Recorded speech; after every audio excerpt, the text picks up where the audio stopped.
భారత రాష్ట్ర సమితి అధినేత కేసీఆర్ పార్టీ నేతలతో సమావేశమయ్యారు.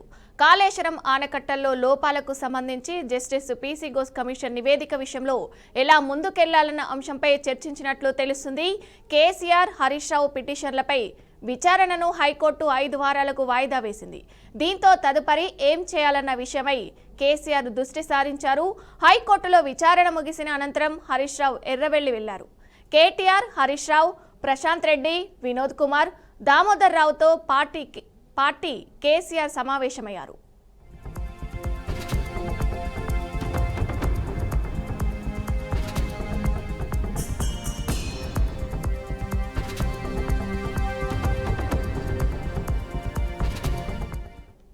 ఇక ఇదే అంశానికి సంబంధించి పూర్తి సమాచారం మా ప్రతినిధి బాసిత్ అందిస్తారు. బాసిత్, చెప్పండి. విజయ, కాళేశ్వరం ఆనకట్టలో లోపాలకు సంబంధించి జస్టిస్ పీసీ ఘోష్ కమిషన్ నివేదిక విషయంలో ఎలా ముందుకెళ్లాలన్న అంశంపై భారత రాష్ట్ర సమితి అధినేత కేసీఆర్ పార్టీ నేతలతో ఈరోజు సమావేశమయ్యారు. కేసీఆర్ మరియు హరీష్ రావు పిటిషన్లపై విచారణ హైకోర్టు 5 వారాలకు వాయిదా వేసింది. దీంతో తదుపరి ఏం చేయాలన్న విషయంపై కేసీఆర్ దృష్టి సారించడం జరిగింది. హైకోర్టులో విచారణ ముగిసిన అనంతరం హరీష్ రావు ఎర్రవెల్లి వెళ్లారు. కేటీఆర్, హరీష్ రావు, ప్రశాంత్ రెడ్డి, వినోద్ కుమార్, దామోదర్ రావు తదితరులతో కలిసి పార్టీ అధినేత కేసీఆర్ ఈరోజు సమావేశం అయ్యారు. విజయ, అయితే అసలు ఇది ఎంతవరకు కొలిక్కొచ్చే అవకాశం ఉంది? అంటే విచారణలో వీళ్ళు సమావేశమై పార్టీ నేతలతో కేసీఆర్ సమావేశం నిర్వహించారు. అసలు దీన్ని ఏ విధంగా తీసుకెళ్లే అవకాశం ఉందంటారు? అంటే కాళేశ్వరం ఆనకట్టలో లోపాలు అసలు అది ఏం జరిగింది, దాంట్లో జరిగిన విషయాలేంది, అది కుంగిందా లేదా, అసలు కుంగితే ఎలాంటి దేనిపైన కుంగిందని చెప్పి లోతుగా విచారణ చేపడుతున్నారు. జస్టిస్ పీసీ ఘోష్ కూడా కమిషన్ ఇచ్చిన నివేదికలో ఎలాంటి సమస్యాత్మక ప్రశ్నలు లేవనెత్తున్నారు. ఆ విషయంపైనే కేసీఆర్ ముందుకెళ్లాలన్న అంశం పైన ఈరోజు సమావేశమైనట్టు సమాచారం ఉంది. దాంతోపాటు హరీష్ రావు కూడా పిటిషన్ వేయడం జరిగింది. హరీష్ రావు వేసిన పిటిషన్లు కూడా హైకోర్టు 5 రోజుల పాటు వాయిదా వేయడం జరిగింది. దీంతో హరీష్ రావు, కేసీఆర్ వేసిన పిటిషన్ల మీద ఆ వాయిదా వేయడంతో ఆ వాయిదా విషయంలో దీంతో ముందుకు వెళ్లే విషయం ఏ విధంగా ముందుకు సాగాలనే దానిపైన కేసీఆర్ దృష్టి సారించినట్టు సమాచారం ఉంది. విజయ, అయితే ఇప్పుడు పిటిషన్ విచారణ అనేది 5 వారాలకు వాయిదా వేసినట్టు తెలుస్తుంది. అయితే దీనికి సంబంధించి అసలు ఎవరు అనేదని, ఎవరైతే అసలు నిందితులని బయటకు వచ్చే అవకాశం ఏమైనా ఉందంటారా? అంటే ఏదైతే జస్టిస్ పీసీ ఘోష్ కమిషన్ అక్కడ మొత్తం ఆనకట్టలో జరిగిన లోపాల మీద నివేదిక ఇవ్వడం జరిగింది. అదే విధంగా హైకోర్టులో వీళ్ళు వేసిన పిటిషన్ మీద కూడా విచారణ చేపట్టడం జరిగింది. ఆ విచారణలో భాగంగానే మరో డేట్ ఇవ్వడం జరిగింది. మరో 5 వారాల పాటు దాన్ని ఆ పిటిషన్ విచారణ హైకోర్టు 5 వారాలకు ముందు వెళ్లాలని కూడా వేయడం జరిగింది. దీంతో రాబోయే కాలంలో ఎలాంటి సమస్యాత్మక విషయాలు ముందుకొస్తాయి, మేము దానికి ఎలాంటి సమాధానం ఇవ్వాలని చెప్పి పార్టీ ముఖ్య నేతలతో కేసీఆర్ సమావేశమైనట్టు మనకు ఉంది. విజయ, కేసీఆర్ ఎలాంటి విషయాలపై దృష్టి సాధించనున్నారంటారు? అంటే వాళ్ళు కట్టిన ఆనకట్టలో ఎలాంటి లోపాలు లేవు, లోపాలు ఉన్నా కానీ ఆ ఎలాంటి వాళ్ళు కట్టిన దాని మీద లోపాలు ఉంటాయి, మమ్మల్ని ఎత్తి చూపడం ఏందనే ఉద్దేశంతోనే కేసీఆర్ దాని మీద దృష్టి సారించినట్టు సమాచారం అందుతుంది. అదేవిధంగా ఎప్పుడైతే కాళేశ్వరం కట్టినప్పుడు ఎంత నష్టం జరిగింది, ఆ జరిగిన నష్టంతో పాటు ఇప్పుడు దానికి వచ్చిన ఎలాంటి సమస్యాత్మ ఉంది, ఆ సమస్యను పరిష్కరించే విధంగా కూడా కేసీఆర్ ఆలోచన విధానం ఉన్నట్టు సమాచారం అందుతుంది. విజయ, అప్పుడు ఆర్థిక మంత్రి ఈటెల రాజేందర్ ఉన్నారు. దీనికి సంబంధించి బిల్లులు అధికంగా ప్రొవైడ్ చేశారని కూడా విచారణలో వెలువరించింది. దీనికి సంబంధించి అప్డేట్స్ ఏంటి? అంటే ఆర్థిక మంత్రిగా ఉండడం కాకుండా దాంతో పాటు ఇరిగేషన్ శాఖ మంత్రిగా హరీష్ రావు, తర్వాత ఎర్రవెల్లి ఉండడం, దాంతో పాటు ప్రస్తుతం అయితే ఈటెల రాజేందర్ మీద కూడా దృష్టి సారించినట్టు విషయం తెలుస్తుంది. ఈటెల రాజేందర్ ఇచ్చిన సమాచారం మేరకే పీసీ ఘోష్ కూడా దాంట్లో నివేదిక పొందుపరచడం జరిగింది. దాంతో పాటు కేసీఆర్ మరియు ఈటెల రాజేందర్, హరీష్ రావు కూడా ముఖ్య కారణాల కింద వాళ్ళు జమ చేసి వాళ్ళు నివేదిక ఇచ్చినట్టు సమాచారం అందుతుంది. ఆ విషయం పైనే కేసీఆర్ ఎలాంటి సమస్య వస్తుంది మనకు భవిష్యత్తులో, దానికి ఎలాంటి సమాధానాలు చెప్పాలి అని చెప్పి ఈరోజు ముఖ్య నేతలతోని సమావేశం అయ్యారు. ఆ సమావేశంలో అసలు పూర్తిగా సమాచారం రావాల్సి ఉంది. ప్రస్తుతం అయితే వాళ్ళు సమావేశం ఎర్రవెల్లి ఫామ్ హౌస్ లోనే సమావేశం అవుతున్నట్టు సమాచారం అందుతుంది. Okay, right. Thank you Basit.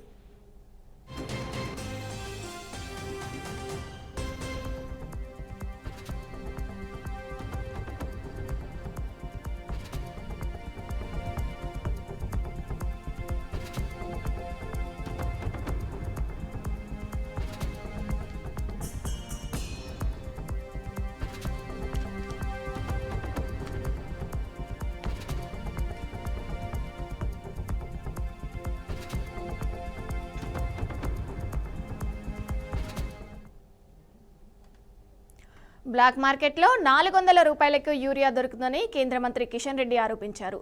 యూరియాపై 2200 నుంచి 2400 రూపాయల సబ్సిడీ ఇస్తున్నామని తెలిపారు. రైతుకు 260 రూపాయలకి అందించాల్సిన యూరియా బ్లాక్ మార్కెట్లో 400 రూపాయలకు ఎలా దొరుకుతుందని ప్రశ్నించారు. బ్లాక్ మార్కెట్లో యూరియా ఎలా దొరుకుతుందో కాంగ్రెస్ ప్రభుత్వం సమాధానం చెప్పాలని కిషన్ రెడ్డి డిమాండ్ చేశారు. ఎరువుల కృత్రిమ కొరత లేకుండా చూడాలని సూచించారు. ఒక్క బస్తా యూరియా పక్కదారి పట్టకుండా చూడాలని కిషన్ రెడ్డి సూచనలు చేశారు. ప్రతి ఎరువుల బస్తా మీద కంపల్సరీ ప్రింట్ చేస్తారు. మరి ఆ రకంగా 265 రూపాయలకి ఇవ్వాల్సినటువంటి బస్తా ఈరోజు రైతులకు అందుబాటులో లేదు. 400 రూపాయలు ఇస్తే ఎట్లా అందుబాటులో వస్తుందో చెప్పాలి ప్రభుత్వం. ఇంకా వేరే డిమాండ్ విషయాలు ఏముంది, ఎట్లా వస్తుంది, ఎక్కడి నుంచి ఈరోజు వస్తా ఉన్నాయి అదే బస్తా మీద ప్రింట్ అయ్యేది 265 రూపాయలు. మళ్ళీ 400 రూపాయలకు అదే బస్తాను అమ్ముతుంటే ఈ ప్రభుత్వం కళ్ళు అప్పగించి ఎందుకు చూస్తుంది? ఎవరు అమ్ముతున్నారు? దీని వెనుక కుట్ర ఏంటి? ఈరోజు రైతులు చెప్తా ఉన్నారు బ్లాక్ మార్కెట్లో మాకు ఎంత కావాలంటే దొరుకుతున్నదని. ఎవరు బాధ్యత తీసుకోవాలని అడుగుతా ఉన్నాను.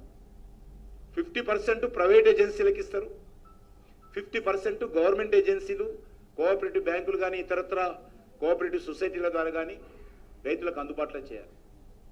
మరి ఇది వచ్చినటువంటి యూరియా ఎందుకు పక్కదారి పడుతుంది? మేము అనేక చర్యలు తీసుకున్నాం.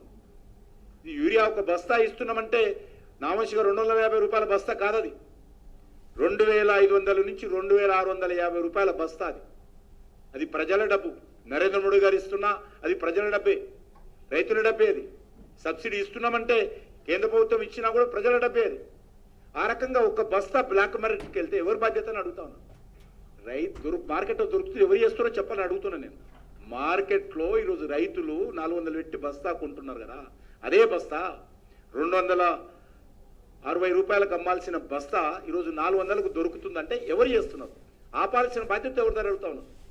అసలు వర్షాకాలం రాకముందే, భూమి దున్నకముందే, విత్తనాలు అవసరం రాకముందే రాష్ట్ర ప్రభుత్వం మాట్లాడింది ఎరువుల కొరత ఉంది, ఎరువుల కొరత ఉంది. అప్పటికి 2 లక్షల ఎంటీ 70,000 మెట్రిక్ టన్స్ వాళ్ళ దగ్గర స్టాక్. వికారాబాద్ జిల్లా పరిగి ఎమ్మెల్యే రామ్మోహన్ రెడ్డి అప్ప జంక్షన్ మన్నెగూడ నేషనల్ హైవే పనులను పరిశీలించారు. 1050 కోట్ల వ్యయంతో చేపట్టిన ఈ ప్రాజెక్టుకు అన్ని అనుమతులు పూర్తయ్యాయని తెలిపారు. చేవేళ్ల వద్ద జరుగుతున్న బైపాస్ రోడ్డు పనులను కూడా ఇటీవల పరిశీలించినట్లు చెప్పారు. మోయినాబాద్ వద్ద మర్రి చెట్టు తొలగింపుపై గ్రీన్ ట్రిబ్యునల్లో వేసిన కేసును పర్యావరణవేత్తలు ఉపసంహరించుకుంటాలంటూ హామీ ఇచ్చినట్లు వెల్లడించారు. అప్పా జంక్షన్ నుంచి మన్నెగూడ వరకు జరిగే 4 లైన్ల నేషనల్ హైవే ప్రాజెక్ట్ ఏదైతే ఉందో ఆ ప్రాజెక్టులో అంతర్భాగమైనటువంటి చేవెళ్ళ బైపాస్ రోడ్ దగ్గర ఉన్నాం. ఇదంతా కూడా చేవెళ్ళ బైపాస్ రోడ్. ఇదంతా కూడా బ్రిడ్జ్ల నిర్మాణం కొనసాగుతుంది. ఇది చేవెళ్ళ దాటిన తర్వాత మన మోడల్ కాలనీ దగ్గర బయటకు వస్తుంది. ఆల్రెడీ ఈ పనులు చాలా పురోగతిలో మన మెగా కన్స్ట్రక్షన్స్ కంపెనీ వాళ్ళు ఈ వర్క్ ల్యాండ్ ఎక్విజిషన్ తో కలిసి సుమారు 1000 కోట్ల రూపాయలతో ఈ యొక్క వర్క్స్ అనేది ప్రోగ్రెస్ లో ఉన్నాయి. మొన్ననే నేను మీకు మోయినాబాద్ దగ్గర బైపాస్ జరుగుతున్నటువంటి ఈ అప్పా జంక్షన్ మన్నెగూడ వర్క్స్ గురించి కూడా నేను మొన్న మీకు తెలియజేయడం జరిగింది. ఇప్పుడు చివెళ్ళ బైపాస్ గురించి కూడా మీకు అందరికి తెలియజేస్తున్నాను. తొందరలోనే ఏదైతే వీళ్ళు మన కోర్టు లోపల మన ల్యాండ్ మన ఏదైతే గ్రీన్ ట్రిబ్యునల్ లోపల కోర్టుల కేసు వేసారో దాన్ని కూడా విత్డ్రా చేయడానికి 4 దఫలుగా నేను మీటింగ్స్ ఉన్నతాధికారులతో చేయడం జరిగింది. కాబట్టి తొందరలోనే ఈ కేసు విత్డ్రా చేసుకుంటామని చెప్తున్నారు. కాబట్టి ఈ వర్క్స్ పూర్తయితాయి. అదేవిధంగా మన్నెగూడ నుంచి మనం రావులపల్లి వరకు అంటే కర్ణాటక. కాకినాడ జిల్లా జగ్గైపేటలో ఎమ్మెల్యే జ్యోతుల నెహ్రూ ఆధ్వర్యంలో జ్యోతుల నవీన్ 1600 ఆటో కార్మికులకు 25 కేజీల బియ్యం బస్తాలు పంపిణీ చేశారు. శ్రీశక్తి పథకం ద్వారా మహిళలకు ఉచిత బస్సు ప్రారంభమైన తర్వాత ఆటో కార్మికులు ఎదుర్కొంటున్న ఇబ్బందులను దృష్టిలో పెట్టుకున్నారని సహాయం చేస్తున్నట్లు వారు తెలిపారు. నియోజకవర్గంలోని నిరుపేద 50,000 కుటుంబాలకు వచ్చే 3 సంవత్సరాలలో ట్రస్ట్ ద్వారా విస్తృత సహాయం చేస్తామని జ్యోతుల నవీన్ అన్నారు. అలాగే నెహ్రూ ఎమ్మెల్యే అని అర్హుల ఆటో కార్మికులకు ప్రభుత్వం ద్వారా భవన సహాయం, ట్రస్ట్ ద్వారా ఉచిత ఇన్సూరెన్స్ కల్పిస్తామని హామీ ఇచ్చారు. సమస్యలు తీర్చడానికి నేను ముందుంటాను, ఖచ్చితంగానే ఈ సమస్యల మీద పోరాడతాను. ఈ ఫ్రీ బస్ ఏదైతే వచ్చిందో రాష్ట్రంలో అందరికీ మహిళలకు చాలా సంతోషమైన ఆటో యూనియన్ కుటుంబాలకు మాత్రం చాలా విచారకరమైన విషయం కొంతవరకు. కానీ తప్పదు. అయినా సరే మీ సమస్యల మీద పోరాడుతూ ఏ ఇబ్బంది లేకుండా గతంలో ఏ విధంగా ఫైనాన్షియల్ గా మీరు స్ట్రెంగ్ అవుతున్నారో ఆ విధంగా ఉండే విధంగా చంద్రబాబు నాయుడు గారితో మన ఎమ్మెల్యే జ్యోతిర్మయి గారు మాట్లాడితే ఆ సమస్య మీద కూడా ఒక నిర్ణయం తీసుకునే విధంగా పోరాటం జరుగుతుంది. వాళ్ళ గవర్నమెంట్ ఏం చేసినా చేయకపోయినా, ఎంత చేసినా చేయకపోయినా నేను మాత్రం మీకు అండదండలుగా ఉంటాను. ఖచ్చితంగానే మాటిస్తూ ఒక్కంత ఆలోచించుకోకుండా ముందుకు తీసుకెళ్ళడానికి అవకాశం ఉంటుంది. అలాగే రెండోది ప్రకటించాడు, ప్రతి ఒక్కరికి కూడా ఇళ్ల స్థలాలు ఇస్తాను అని చెప్పేసారు. ఇది ఒక చారిత్రాత్మకమైన నిర్ణయంగా భావించాలి. మొన్న నా దగ్గరికి లీడర్స్ వచ్చినట్టు చెప్పాను, మీకు జగ్గంపేటలో కావాలంటే జగ్గంపేటలోనే ఇస్తాను, 3 సెంట్లు స్థలం ఒక్కొక్కరికి అని చెప్పి. కానీ మేమితో అయితే మాట్లాడుకోలేదు. నేను ఇస్తాను అని చెప్పలే, కానీ నన్ను అడగకుండానే ఒక ప్రకటించాడు.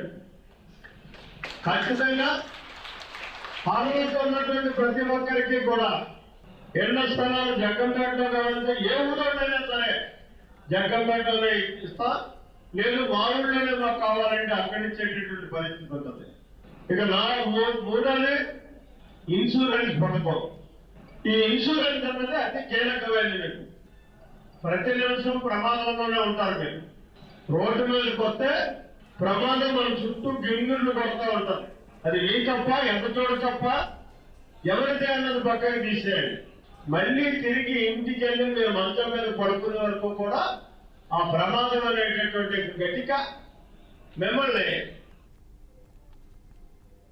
వికారాబాద్ జిల్లా తాండూరులోని తెలంగాణ గ్రామీణ బ్యాంకులో ఫిక్స్డ్ డిపాజిట్లు గోల్మాల్ చోటు చేసుకుంది. బినామీ అకౌంట్ల నుంచి అవుట్సోర్సింగ్ ఉద్యోగి డిపాజిట్లు విత్డ్రా చేసి సుమారు 6.04 లక్షలు స్వాహా చేసినట్టు తెలిసింది.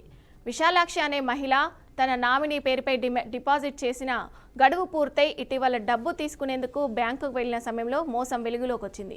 అయితే ఇప్పటికే ఆ డిపాజిట్ విత్డ్రా అయినట్లు బ్యాంకు రికార్డుల్లో కనిపించడంతో బ్యాంకు సిబ్బందిపై ఆమె ఆగ్రహం వ్యక్తం చేశారు. ఇప్పటి వరకు 2 డిపాజిట్లలో కలిపి 6,04,000 రూపాయలు నష్టపోయినట్లు డీఎస్పీ బాలకృష్ణారెడ్డి వెల్లడించారు. ఇంతటితో బ్యాంకు మేనేజర్ శ్రీనివాసరావు అవుట్సోర్సింగ్ ఉద్యోగి ప్రేమ్పై అనుమానం వ్యక్తం చేసి ఆగస్టు 16న తాండూరు పోలీస్ స్టేషన్లో ఫిర్యాదు చేశారు.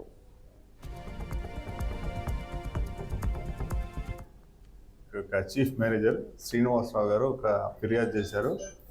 అట్లా ఏమంటే ఆ యొక్క బ్యాంక్ కస్టమర్ అయిన ఒక విశాలాక్షి అని ఒక కస్టమర్, ఆమె చాలా కాలం క్రితం ఎఫ్డి చేసింది కొంత అమౌంట్ని. ఎఫ్డి చేసిన అమౌంట్ కంప్లీట్గా మెచ్యూర్ అయిన తర్వాత వేరే గుర్తు తెలియని వ్యక్తులు ఆమె పేరు మీద ఉన్న ఎఫ్డీస్ని రెండింటిని ఆమెనే వచ్చి విత్డ్రా చేసుకున్నట్టుగా ఒక తప్పుడు వ్యక్తితో చేసి ఆ డబ్బును మొత్తం తీసుకున్నారని చెప్పి ఆ విశాలాక్షి అనే ఆమె కంప్లైంట్ చేయడం జరిగింది బ్యాంక్ మేనేజర్కి. దాని మీద వాళ్ళు పరిశీలించి ఎవరో తప్పుడు వ్యక్తి ఇంపర్సనేషన్ ద్వారా వాళ్ళు ఎఫ్డీలు విత్డ్రా చేసినట్టుగా గ్రహించి అది విచారణ కొరకు తాండూరు పోలీస్ స్టేషన్లో ఫిర్యాదు చేయడం జరిగింది. ఆ కంప్లైంట్ మీద మేము కేసు ఎఫ్ఐఆర్ రిజిస్టర్ చేసి ఇన్వెస్టిగేషన్ చేస్తున్నాము. దాంట్లో ప్రాథమికంగా ఆ బ్యాంకులో పనిచేసే ఒక అవుట్సోర్సింగ్ ఎంప్లాయీ మీద వాళ్ళు అనుమానం వ్యక్తపరిచారు. ఈ 2 ఎఫ్డీలో ఒకటి కంప్లీట్గా మెచ్యూరిటీ అమౌంట్ అయింది 2,84,000, మరొకది 3,15,000. శ్రీ సత్యసాయి జిల్లా అమరాపురం మండలంలోని హేమావతి సిద్ధేశ్వర ఆలయాన్ని సతీ సమేతంగా మంచు మనోజ్ ఎమ్మెల్యే ఎంఎస్ రాజు దర్శించుకున్నారు.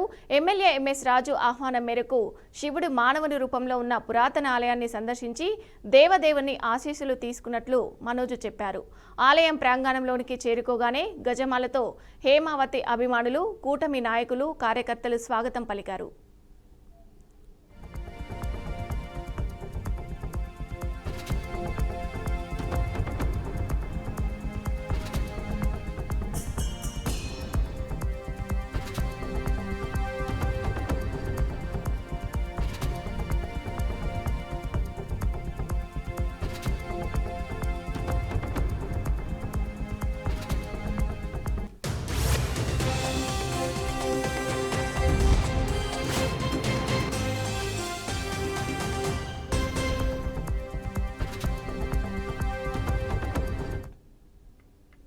సంగారెడ్డి జిల్లా ఆందోళన నియోజకవర్గం జోగపేట ప్రభుత్వ ఆసుపత్రిలో గర్భిణిపై వైద్యుల నిర్లక్ష్యం వెలుగులోకి వచ్చింది.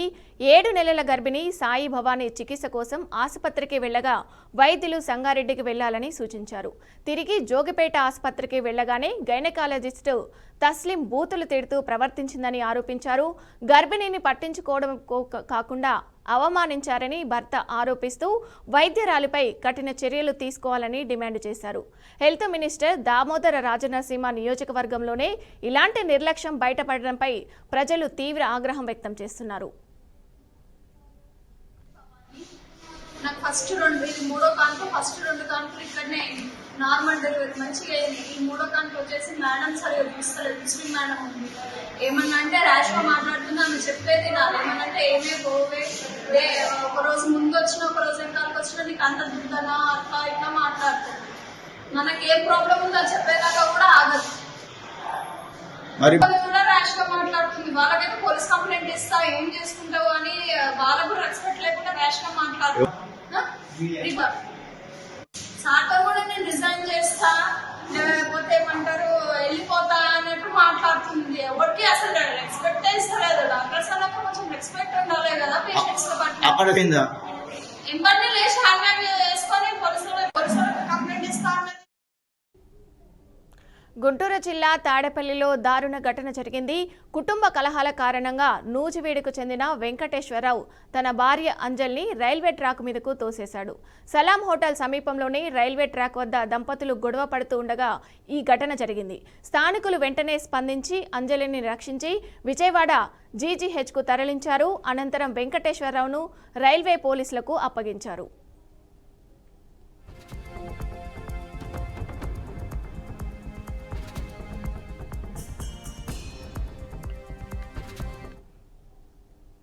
ఇవి bulletin updates. Keep watching BRK news తెలుగుడి సత్తా.